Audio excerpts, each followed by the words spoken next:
Mesdames, Messieurs, bonjour. Shlomo HaMelech, le roi Salomon, nous enseigne un grand principe de vie, une grande leçon de vie dans le livre de Kohelet. C'est une leçon de vie qui concerne toutes les communications que nous entretenons avec nos semblables, avec notre conjoint, avec nos enfants, avec n'importe qui d'autre. De façon générale, nous sommes persuadés, convaincus du fait que lorsque l'on a un message à transmettre, quand on a une communication à faire passer, on est convaincu que le seul critère qui compte, le seul critère qu'il faut prendre en compte pour que le message passe, c'est l'intelligence du propos, la pertinence du propos.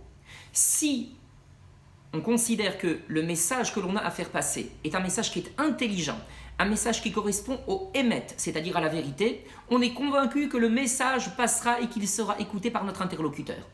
Shlomo HaMelech, dans le livre de Kohelet, vient nous dire « Détrompez-vous ». Le message ne passera pas forcément.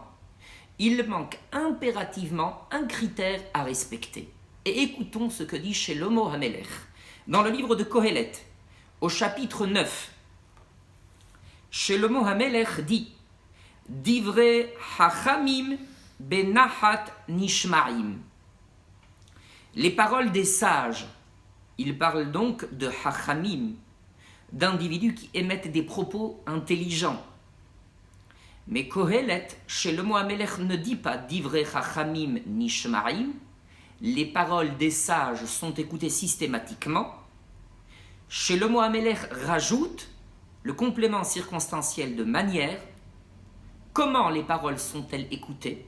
Comment ces paroles intelligentes et pertinentes sont-elles acceptées par l'interlocuteur?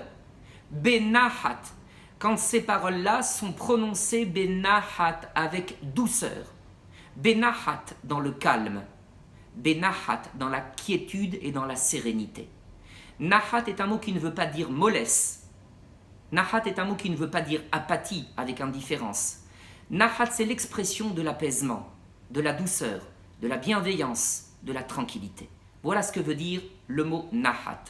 Shlomo HaMelech nous révèle donc que si l'on souhaite être écouté par notre interlocuteur, le seul moyen de s'y prendre, c'est de considérer la modalité avec laquelle on va faire passer le message. Si on le fait passer avec douceur, benahat, le message sera écouté.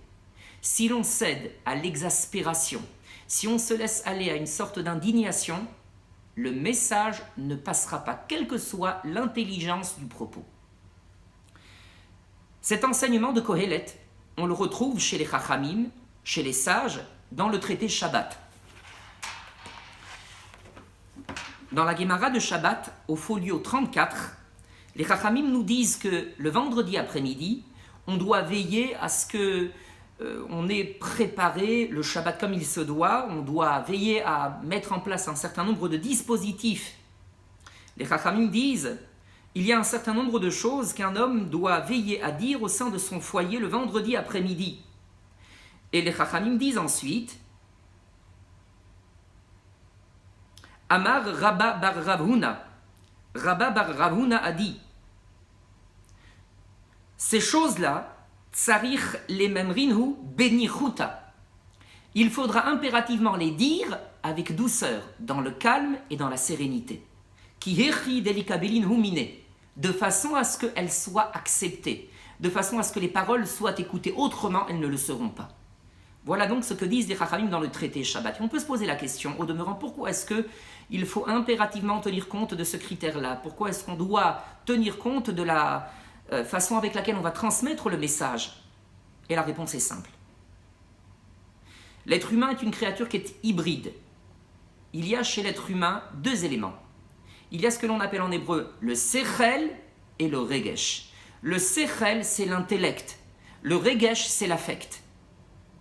Si l'être humain n'était composé que de sechel, que d'intellect, s'il s'agissait d'un pur intellect, 100% intellect, alors effectivement, on n'aurait à se préoccuper que de l'intelligence du propos. Mais la réalité, c'est que l'être humain est composé à la fois de cette affectivité et de cette capacité à réfléchir. L'être humain est un être humain qui raisonne et c'est un être sensible également, un être qui est touché par des émotions.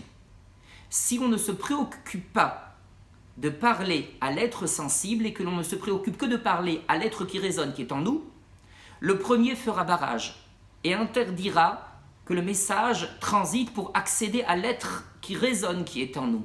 Voilà pourquoi impérativement on doit se préoccuper de savoir comment on transmet le message, de façon à ce qu'il n'y ait pas de barrage, de façon à ce que le message puisse atteindre son objectif, puisse être écouté et reçu. On terminera notre propos avec un passouk, un verset de Yeshayahu, le prophète Yesharia, qui reprend ce que l'on dit et qui le dit avec beaucoup d'éloquence. Le prophète Yesharia, dans le Perek Lamed, le chapitre 30, au verset numéro 15, nous enseigne « Kicho amar Hashem Elohim » ainsi a parlé Hashem Elohim, Kedosh Israël, le Saint d'Israël.